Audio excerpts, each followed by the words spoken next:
अस्सलाम वालेकुम dear friends. Start करते हैं लेक्चर नंबर 43 को। तो जो लेक्चर नंबर 43 है वो है इंट्रोडक्शन टू कंप्यूटर्स, जिसमें हम डिस्कस करेंगे कंप्यूटर के हार्डवेयर और सॉफ्टवेयर को, इनपुट डिवाइसेस, आउटपुट डिवाइसेस को, ब्लॉक डायग्राम को और भी बहुत सारे डिफरेंट टॉपिक्स को।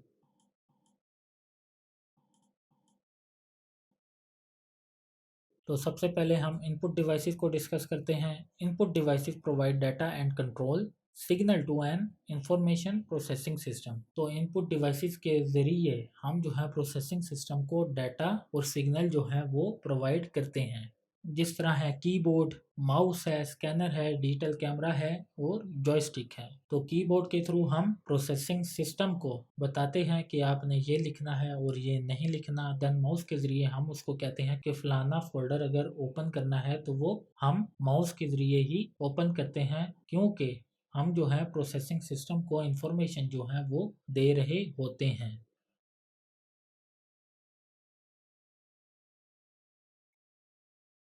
Then है output devices. Output devices receives data and commands from an information processing system in order to perform a task such as monitor, printer and speaker. तो जो आउटपुट डिवाइसेस होते हैं वो डाटा को receive करते हैं, वो कमांड रिसीव करते हैं। कहाँ से? प्रोसेसिंग सिस्टम से, ताकि वो किसी टास्क को परफॉर्म कर सकें। हम जो प्रोसेसिंग सिस्टम होता है, हम मीन्स के जो सीपीयू होता है उसको कहते हैं कि म्यूज़िक जो है उसको ऑन करो, उसको प्ले करो। तो वो प्ले करता है और देन जो स्पीकर है वो उसकी कमांड पर परफॉर्म करता है और जो गाना है उसको प्ले करता है। प्रोसेसिंग को देखते हैं। Processing is the process of converting raw data into useful information. Fundamental parts in processing of data: RAM, ROM, CPU, data buses. तो जो प्रोसेसिंग है वो प्रोसेस करता है, वो क्या प्रोसेस करता है? वो रॉ डाटा को यूजफुल इंफॉर्मेशन में कन्वर्ट करता है। तो प्रोसेसिंग के डिफरेंट फंडामेंटल पार्ट्स हैं। तो डेटा को प्रोसेस करने के लिए डिफरेंट पार्ट्स हैं जो डाटा को प्रोसेस करते हैं, सच एज रैम है, रोम है, सीपीयू है और डेटा बसेस हैं। तो देन है CPU, a central processing unit is an electronic circuitry within a computer that carries out instructions of a computer program by performing the basic arithmetic, logical control and 1-0 operations specified by instructions। तो simple सी बात है, जो CPU है वो perform करता है कौन से प्रिंसिपल्स पर? 1-0 ऑपरेशंस पर। तो जब हम उसको कोई कमांड देते हैं तो वो 1-0 के ऑपरेशंस पर वर्क करता है और हमें जो है वो फिर इंफॉर्मेशन रिट्रीव करके दे देता है। और ये जो 1-0 ऑपरेशंस होते हैं ये अरिथमेटिक और लॉजिकल ऑपरेशंस होते हैं जिन पर सीपीयू वर्क करता है। बाकी अगर आपके जहन में कोई सिंपल डेफिनेशन है तो आप जो है उसको भी लिख सकते हैं। देन हम डिस्कस करते हैं ब्लॉक डायग्राम को। A block diagram is a diagram of a system in which principal part of functions are represented by blocks connected by lines that shows the relationship of a block। तो different function जो हैं वो represent करते हैं blocks को, जो कि connect होते हैं लाइन के जरिए, जो कि उस ब्लॉक का रिलेशन जो है उसको शो करते हैं। It is a graphical language. ये एक ग्राफिकल लैंग्वेज है that describe the function between the input variable and output variable, जो कि डिस्कस करता है, डिफाइन करता है, डिस्क्राइब करता है function between the input variables and output variables. They are heavily used in engineering in hardware design, software design and process flow diagram। तो इनको यूज़ किया जाता है हार्डवेयर डिज़ाइन में, सॉफ्टवेयर डिज़ाइन में और फ्लो डायग्राम्स में। तो प्रोसेस ऑफ ब्लॉक डायग्राम देखते हैं। इट एक्सेप्ट डाटा और instruction by way of input, it stores data, it can process data as required by the user. तो ये एक्सेप्ट करता है डाटा, मीन्स कि हम इसको कोई इनपुट देते हैं, देन ये उस डाटा को स्टोर करता है और देन ये फिर उस डाटा को प्रोसेस करता है as required by the user. It gives result in the form of output. तो ये रिजल्ट जो है वो हमें शो करता है इन the form of output. It controls all operation inside a computer. तो जो ब्लॉक डायग्राम है ये कंप्यूटर के अंदर तमाम ऑपरेशंस को कंट्रोल करता है।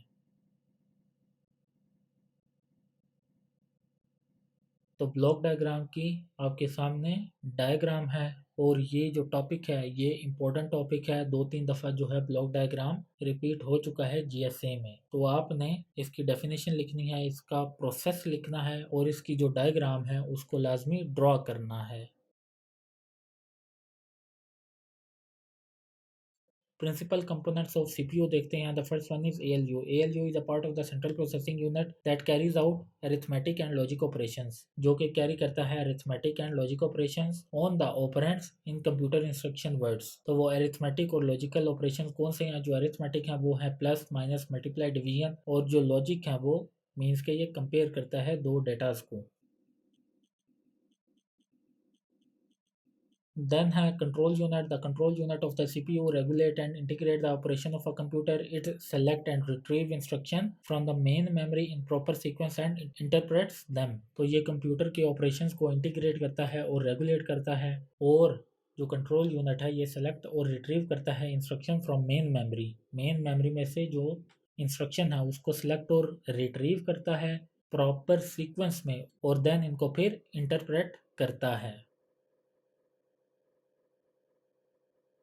प्राइमरी यूनिट को डिस्कस करते हैं। The primary unit is the component of the computer that holds data, programs and instruction, जो कि होल्ड करता है डाटा, प्रोग्राम और किसी भी इंस्ट्रक्शन को that are currently in use, जो कि यूज में होते हैं। Primary storage is located in motherboard. ये जो प्राइमरी स्टोरेज है ये लोकेट होती है मदरबोर्ड में। It is the area in computer where data is stored for a quick access. तो ये जो डाटा है वो कंप्यूटर में स्टोर होता है और इसको हम क्विकली एक्सेस कर सकते हैं। जो प्राइमरी यूनिट है इसके दो पार्ट हैं। The first one is RAM and the second one is ROM. तो जो प्राइमरी यूनिट है इसके दो टाइप हैं। The first one is RAM and the second one is ROM. Secondary unit को डिस्कस करते हैं। Secondary memory is a computer memory that is non-volatile and persistent in nature and is not directly accessed by computer processor. It allows the user to store data that may be instantly and easily retrieved, transported। तो जो secondary unit है वो कौन कौन सी हैं? वो है CD, floppy, magnetic disk. क्योंकि कंप्यूटर जो है वो डायरेक्टली इनको एक्सेस नहीं कर सकता। जो रैम एंड रोम है उनको कंप्यूटर जो है वो डायरेक्टली एक्सेस कर सकता है। और जो सेकेंडरी यूनिट है ये अलाउ करता है यूज़र को कि वो स्टोर कर सकते हैं डाटा, जिसको हम इजीली रिट्रीव भी कर सकते हैं और इजीली इनको ट्रांसपोर्ट भी कर सकते हैं।